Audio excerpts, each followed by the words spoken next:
ଆଜି ଗଳ୍ପର ନାଁ ପଶ୍ଚାତାପ। ନାଁ ତାଙ୍କର ମହେଶ୍ୱର। ସୁଦୀର୍ଘ ଚେହେରା, କଳା ମୁଗୁନି ପରି ଦେହର ରଙ୍ଗ, ମୁଣ୍ଡରେ ଟାଁସିଆ ବାଳ, ଢିମା ଢିମା ଆଖି, ନାକ ତଳେ ମୋଟା ଜୁଆଳିଆ ନିଶ। ପେଶାରେ ସେ ଜଣେ କିରାଣୀ। ତାଙ୍କ ଚେହେରାକୁ ଦେଖି ଅଫିସର ଲୋକ ତାଙ୍କୁ ମହିଷାସୁର ବୋଲି କହନ୍ତି। ସାମ୍ନାରେ ନ ହେଲେ ବି ଅଫିସରେ ଦିନେ ଅନୁପସ୍ଥିତ ଥିଲେ, ଆଜି କ'ଣ ମହିଷାସୁର ଆସିନାହାନ୍ତି? ତୁମ ଫାଇଲଟା ମହିଷାସୁରଙ୍କୁ ଟେବୁଲରେ ଅଛି। ଏମିତି ଲୋକ ସବୁ ବ୍ୟଙ୍ଗ କରି ଚାଲନ୍ତି। ତାଙ୍କ ଚେହେରା ସାଙ୍ଗକୁ ଘୁମା ପରି ବାହାରକୁ ବାହାରି ଆସିଥିବା ପେଟ, ସେଥିପାଇଁ ସାଧାରଣ ଚେୟାରରେ ସେ ବସିପାରନ୍ତି ନାହିଁ। ତାଙ୍କ ପାଇଁ ଏକ ସ୍ୱତନ୍ତ୍ର ଚେୟାରର ବ୍ୟବସ୍ଥା କରାଯାଇଥିଲା। ହୋଟେଲକୁ ଖାଇବାକୁ ଗଲେ ତାଙ୍କର 2ଟା ମିଲ୍ ଦାମ ଦେବାକୁ ପଡ଼ିଥାଏ। ଭୋଜି ଭାତରେ ସେ ପହଞ୍ଚିଲେ ଉପସ୍ଥିତ ଥିବା ଲୋକେ ଠରାଠରି ହୋଇ ଅଳ୍ପ ଅଳ୍ପ ହସି କୁହାକୁହି ହୁଅନ୍ତି, ଆଜି ଭୋଜି ସାମଗ୍ରୀ ନିଅଣ୍ଟି ହେବ ନିଶ୍ଚିତ ଭାବେ। ଯେଉଁଠିକି ଯିବାକୁ ହେଲେ ଗୋଟିଏ ରିକ୍ସା କିମ୍ବା ଅଟୋ ରିକ୍ସା ତାଙ୍କୁ ରିଜର୍ଭ କରିବାକୁ ପଡ଼ିଥାଏ। ସାଧାରଣତଃ ତାଙ୍କୁ କେହି ରିକ୍ସାବାଲା ନେବା ପାଇଁ ସହଜରେ ରାଜି ହୋଇନଥାନ୍ତି। ମହେଶ୍ୱର ବାବୁ ହୋଟେଲରୁ କିମ୍ବା ରିକ୍ସାକୁ ପେମେଣ୍ଟ ଦେଲାବେଳେ ହଙ୍ଗାମା କରନ୍ତି। ତେଣୁ କେଉଁଠିକୁ ଯିବାକୁ ହେଲେ ତାଙ୍କୁ ଅନେକ ସମୟରେ ଅପେକ୍ଷା କରିବାକୁ ପଡ଼ିଥାଏ। ଜାଣିଶୁଣି ରିକ୍ସା ଚାଳକ ଭଡ଼ା ଅଛି କହି ପଳେଇ ଯାଆନ୍ତି। ମହେଶ୍ୱର ବାବୁ ସାଂସାରିକ ଜଞ୍ଜାଳରୁ ମୁକ୍ତ। ଏକାକୁ ଏକା ଯଦି କେହି ସହକର୍ମଚାରୀ ତାଙ୍କର ବିବାହ ପ୍ରସଙ୍ଗ ଉଠନ୍ତି, ମହେଶ୍ୱର ବାବୁ ଉତ୍ତର ଦିଅନ୍ତି, ସିଆଡ଼କୁ ମୋର ନିଘା ନାହିଁ। ତା ଛଡ଼ା ଭାରତୀୟ ସଂସ୍କୃତିର ଉଦାହରଣ ଦେଇ କହନ୍ତି, ଭାରତ ମୁନି ଋଷିର ଦେଶ। ବ୍ରହ୍ମଚର୍ଯ୍ୟ ବ୍ରତ ପାଳନ କରି ସେମାନେ କେତେ ମହାନ ହୋଇପାରିଛନ୍ତି। କିନ୍ତୁ ବାସ୍ତବତା କ୍ଷେତ୍ରରେ ଓଲଟା। ତାଙ୍କ ପାଇଁ କୌଣସି ବାପା ନିଜ ଝିଅର ବିବାହ ପ୍ରସ୍ତାବ ଆଣିନାହାନ୍ତି। କିନ୍ତୁ ପ୍ରକୃତରେ ମହେଶ୍ୱର ବାବୁ ଏଥିପାଇଁ ନିଜ ମନ ଭିତରେ କିଛିଟା ଜ୍ୱାଳା ଅନୁଭବ କରୁଥିଲେ। ଶୋଇବା ବେଳେ ଅନେକ ଝିଅଙ୍କର ଛବି ମନେ ମନେ ଆଙ୍କି ଚାଲିଥିଲେ। ନିଦ୍ରାରେ ଅନେକ ସ୍ୱପ୍ନ ସୁନ୍ଦରୀଙ୍କୁ ଭେଟୁଥିଲେ ସେ। କିନ୍ତୁ ନିଦ ଭାଙ୍ଗିଗଲା ପରେ ଘରର ଛାତକୁ ଚାହିଁ ଚାହିଁ ନିଜର ପ୍ରତି ଧୋକା ଭାବ ମନରେ ଆସୁଥିଲା। ଅର୍ଥର କିଛି ଅଭାବ ନଥିଲା ତାଙ୍କର। ନିଜ ଗାଁରେ ଥିବା ଜମିର ଭାଗଚାଷ ପାଉଣା ଆଦାୟ କରିବା ପାଇଁ ପ୍ରତିବର୍ଷ କିଛି କ୍ଷଣ ପାଇଁ ଗାଁକୁ ଆସନ୍ତି। ପହଞ୍ଚିବା ପରେ ଗାଁର ଭିତରେ ଟୁପୁରୁ ଟାପୁରୁ ଚାଲେ, ହେଇ ମହିଷାସୁର ଆସିଗଲାଣି। କେତେ ମା ମାନେ ନିଜ ନିଜ ପିଲାଙ୍କୁ ଘର ଭିତରକୁ ନେଇଯାଆନ୍ତି, କାଳେ ମହିଷାସୁର ନଜର ପଡ଼ିଯିବ। କିନ୍ତୁ ପିଲାମାନେ ତାକୁ ଦେଖି ଚିହିକି ପଡ଼ିବେ। ଗ୍ରାମର ଯୁବକମାନେ ପହଞ୍ଚୁଛନ୍ତି ଗ୍ରାମ ଠାକୁରାଣୀଙ୍କ ପୂଜା ହୋମ ବାବଦରେ କିଛି ଚାନ୍ଦା ଆଦାୟ ପାଇଁ। କିନ୍ତୁ ମହେଶ୍ୱର ବାବୁ ଖାଲି ଚେହେରା ନୁହଁ, କଣ୍ଠସ୍ୱର ମଧ୍ୟ କାନକୁ ତାବଦା କଲା ପରି। ଘରକୁ ବାହାରୁ ଆସି ଦୀର୍ଘ ନିଶ୍ୱାସ ଛାଡ଼ି କହନ୍ତି, ତମ ଗାଁରେ ପଞ୍ଝେ ପଡ଼ି ରହିଛି କ'ଣ ଠାକୁରାଣୀଙ୍କ ଚାନ୍ଦା ନାଁରେ ନିଜ ଗୁଜୁରାଣ ମେଣ୍ଟାଇବା ପାଇଁ? ଠାକୁରାଣୀ କ'ଣ ତୁମକୁ ଠିକା ଦେଇଛନ୍ତି?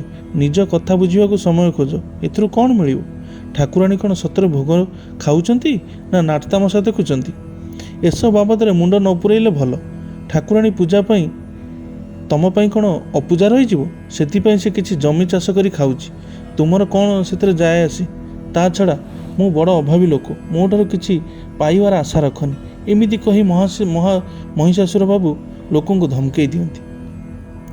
ପିଲାମାନେ ଅବା କ'ଣ କହିବେ? ସେମାନେ ତ ଅପାଠୁଆ ଅଧାପାଠୁଆ। ବାବୁଙ୍କ ସହିତ ଯୁକ୍ତି ବାଢ଼ିବାକୁ ତାଙ୍କର ବା ସାହସ କୁଆଡ଼ୁ ଆସନ୍ତା? ମନେ ମନେ ଗାଳି ବର୍ଷଣ କରି ନୀରବରେ ସେମାନେ ଫେରିଯାଆନ୍ତି।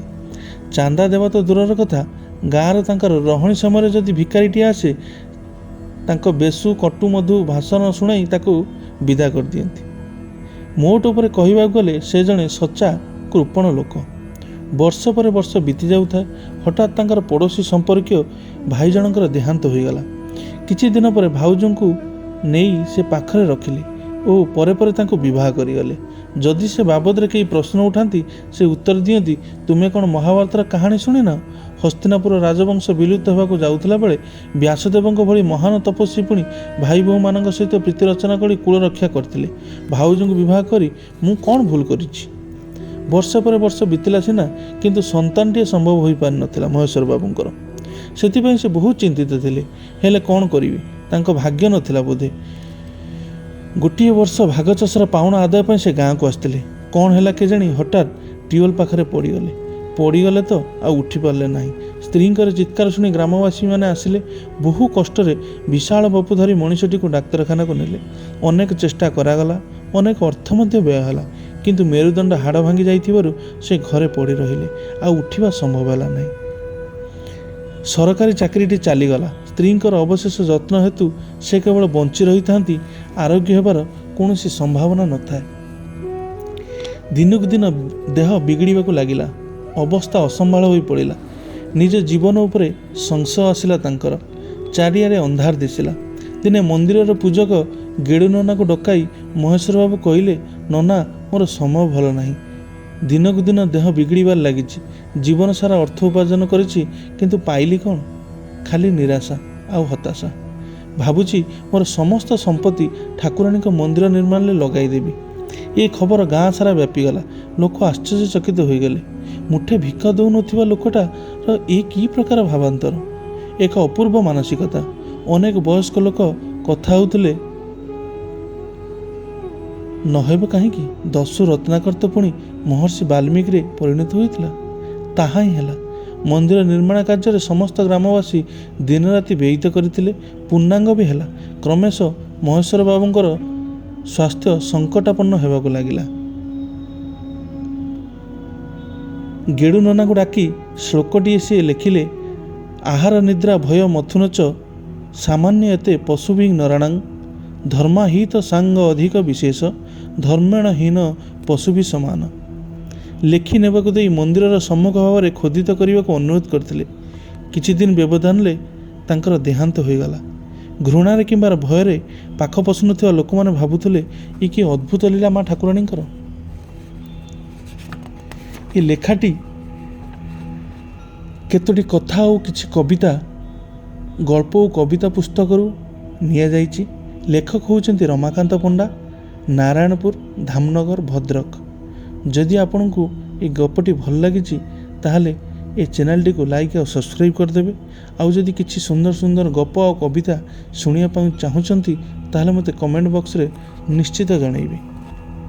ଧନ୍ୟବାଦ।